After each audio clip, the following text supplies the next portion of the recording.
Alors, je vous propose à présent de partir à la découverte du monde virtuel. Une société belge vient en effet de développer une toute nouvelle technologie qui permet de rendre les jeux vidéo encore plus virtuels.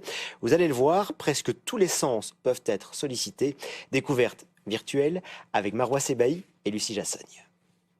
Je vais t'équiper, s'il te plaît. Aujourd'hui, pour entrer dans un monde virtuel, il faut s'équiper de lunettes et d'un ordinateur en guise de sac à dos. L'arme ne sert qu'à neutraliser d'effrayants zombies. Mais avec la nouvelle technologie appelée Swarms, tout change. Donc là, le fusil est beaucoup plus lourd que l'autre, mais j'ai pas de sac à dos avec un ordinateur. Donc au final, c'est peut-être un peu plus léger. Et par contre, la définition du jeu vidéo est incroyable. L'expérience immersive tout entière est réinventée. On a essayé vraiment de pousser au maximum la qualité visuelle, les fonctionnalités multijoueurs, mais aussi l'expérience immersive. Au total, 3 améliorations majeures font de cette technologie 100% belge une première mondiale. En commençant par ce boîtier. Il permet aux joueurs de sentir les odeurs du monde dans lequel il évolue.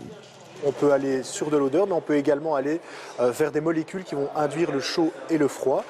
On prend l'exemple tout simplement d'un chewing-gum, ce que l'on mâche. Le menthol, c'est un activateur du nerf trijumeau qui permet en fait tout simplement d'avoir cette sensation de froid. Quant aux ressentis, ils sont décuplés grâce à cette machine unique. L'objectif est de pousser le sentiment d'immersion à son paroxysme. On va compresser l'air grâce au baffle, l'air qui est dans le volume, et on va l'extraire de manière avec des fréquences différentes afin de vous faire ressentir des sensations dans le jeu. Donc ça va être des sensations soit de flux, soit d'impact, donc ça va augmenter la réalité dans le jeu. L'étendue du monde virtuel dans laquelle le joueur évolue a lui aussi été repensée. La résolution de l'image est bien meilleure et la verticalité a été intégrée. Il y a plein de choses qui se passent au-dessus et en dessous de nous, comme vous pouvez le voir ici. Et les joueurs, en gros, quand ils sont en déplacement, ce sont des déplacements très lents pour éviter d'être malades. La Belgique est parmi les meilleurs pays développeurs de jeux vidéo au monde. Chez nous, le secteur a rapporté près de 660 millions d'euros l'année dernière.